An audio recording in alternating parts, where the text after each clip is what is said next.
Reels वाली बहू। प्रज्ञा को रील्स बनाने का बड़ा ही क्रेज है और वो दिन भर रील्स बनाती रहती है। खाते पीते घूमते फिरते घर में कॉलेज में रील्स बनाने के कारण प्रज्ञा पूरे कॉलेज में हाईलाइटेड है। जहां उसकी रील्स सभी को पसंद आते हैं, वहीं मनीषा चिंता में डूबी रहती है। एक रोज जब खाते हुए प्रज्ञा रील्स बना रही होती है, तब मनीषा कहती है, 1 मिनट भी चैन नहीं है इस लड़की को। ये नहीं कि खाना तो आराम से खा ले, लेकिन नहीं, अरे थोड़ी देर रील्स नहीं बनाओगी तो आसमान नहीं टूट पड़ेगा। अरे मम्मी, इसी को तो कहते हैं डिटर्मिनेशन। तुम नहीं समझोगी ये सब। ए भगवान, इस लड़की को सद्बुद्धि दे। जब देखो तब टेढ़ा बाका मुंह बनाती रहती है। मनीषा की बात का प्रज्ञा पर जरा भी असर नहीं होता और वो खाते खाते रील्स बनाती रहती है। दिन बीतने लगते हैं और देखते देखते प्रज्ञा का कॉलेज भी खत्म हो जाता है। आए दिन कोई ना कोई मनीषा को प्रज्ञा की शादी करवाने का सुझाव दे जाता है। सब ठीक ही कहते हैं, प्रज्ञा की शादी कर देनी चाहिए। अपने घर के काम काज में व्यस्त हो जाएगी तो खुद ही ये रील्स और नाच गाना बंद हो जाएगा। मनीषा और प्रेम प्रज्ञा के लिए एक अच्छा लड़का ढूंढने लगते हैं और तभी विकी का रिश्ता प्रज्ञा के लिए आता है, जिसने प्रज्ञा को उसकी रील्स देखकर पसंद कर लिया था। अगले दिन विकी अपने माता पिता के साथ प्रज्ञा के घर पहुंच जाता है और प्रज्ञा साड़ी पहने हाथों में चाय की ट्रे लिए उनके सामने आती है। जब विकी को पसंद है तो हमें भी बहू पसंद है। बहन जी, आप बारात की तैयारी कीजिए। एक बार लड़का लड़की अकेले में बात कर ले तो अच्छा रहेगा। हाँ हाँ, क्यों नहीं। मनीषा विकी को प्रज्ञा के कमरे में भेजती है, जहां प्रज्ञा पहले से ही रील्स बना रही होती है। तभी विकी कहता है, आ गए आपके साजन जी। हमारे साथ ये रील्स कंप्लीट करती तो और भी अच्छा रहता। अच्छा जी, अब आ ही गए हैं तो बना ही देती हूँ आपके साथ। दोनों मिलकर रील्स बनाते हैं। जब वी मीट और तुरंत पोस्ट पे कर देते हैं। फिर विकी कहता है, जब आप साड़ी में चाय लेकर आए तब मुझे लगा कि कहीं मैं गलत घर में तो नहीं आ गया। अब सही है। दोनों की शादी पक्की हो जाती है और शादी के दिन भी प्रज्ञा रील्स बनाने से चूकती नहीं। यहाँ तक कि बारात के समय भी नाचते हुए रील्स बनाती है। सभी लोग प्रज्ञा की तारीफ के फूल बांध देते हैं और प्रज्ञा नाचती गाती अपने ससुराल चली जाती है। सब कुछ अच्छा चल रहा होता है। प्रज्ञा यहाँ भी दिन भर हर चीज की रील्स बनाती रहती है। लेकिन कुछ दिनों के बाद जब सुनीता कहती है, बहू, ये रील्स के साथ साथ कुछ काम भी कर लिया करो। वैसे तुझे और क्या क्या बनाना आता है? मम्मी जी, वैसे तो सब कहते हैं कि मैं सब कुछ अच्छा बनाती हूँ, लेकिन मुझे लगता है कि मैं मैगी अच्छा बना लेती हूँ। हाँ, कॉफी भी अच्छा बना लेती हूँ और मुंह तो सबसे अच्छा बना लेती हूँ। हैं? अच्छा अच्छा। सुनीता अपना माथा पकड़ लेती है और कहती है, बहू, कुछ खाना बनाना भी सीख लेती। मम्मी जी, मैं लंबी प्लानिंग कर रही हूँ। जल्दी ही मैं इतनी फेमस हो जाऊंगी कि मुझे पैसे मिलने लगेंगे। हम दोनों सास बहू राज करेंगे, राज।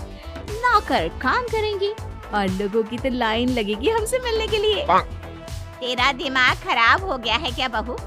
हंसी मजाक तक ठीक है, लेकिन इस तरह घर नहीं चलते।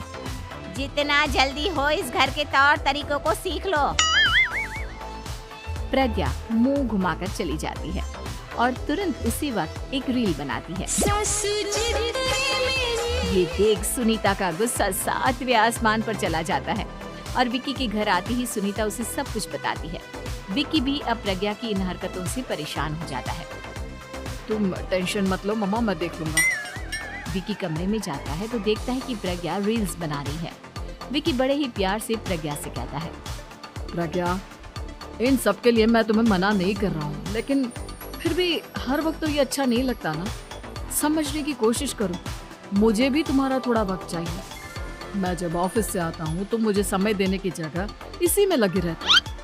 तुम ज्यादा ही सोच रहे हो। तुम भी मेरे साथ रील्स बनाओ ना, तुम्हें भी बहुत अच्छा लगेगा।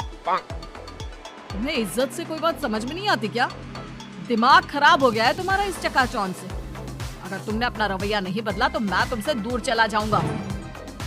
तुम ही रिश्ता लेकर आए थे, मुझे लड़कों की कमी नहीं थी और ना आज है। विकी दरवाजा पटककर चला जाता है। धीरे धीरे विकी प्रज्ञा से दूर होता जाता है। एक रोज मनीषा प्रज्ञा के ससुराल उससे मिलने जाती है। तब सुनीता उससे कहती है, बहन जी, अब आई हैं तो कुछ दिन यहाँ रहकर जाइएगा, आप ही का घर है। हाँ मम्मी, बहुत दिन हो गए तुम्हारे साथ एक भी रील नहीं बनाई मैंने। प्रज्ञा तुरंत अपने फोन में रील्स ऑन कर लेती है। ये सब मुझसे नहीं होगा। मेरा ये भूत अभी तक नहीं उतरा क्या? बहन जी, आप कुछ कहती नहीं क्या इसे? जब आप ही कुछ नहीं कर पाई तो मैं कर ही क्या सकती हूँ। सास तो वैसे ही बदनाम है। शाम को घर की लाइट चली जाती है और मनीषा प्रज्ञा से कहती है, मेरे घुटनों में बहुत दर्द हो रहा है, तू लाइट का कुछ इंतजाम करना बेटा। अच्छा, कैंडल जला देती हूँ मम्मा।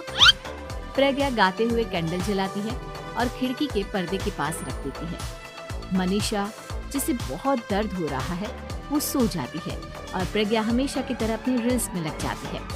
उधर कैंडल की वजह से पर्दा आग पकड़ लेता है और मनीषा के कमरे में आग लग जाती है।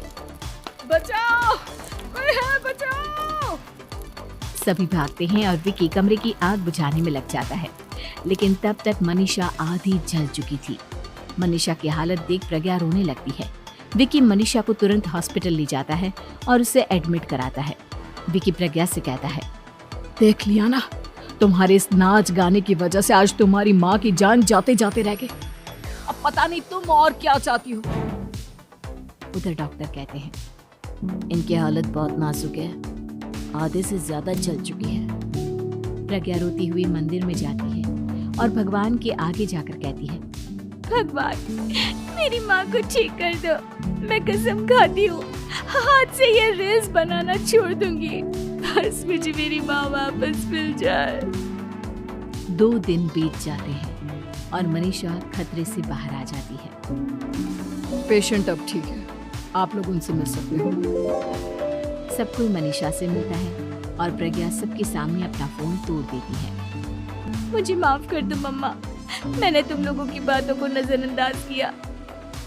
बेटा, कोई भी चीज जरूरत से ज्यादा खराब है।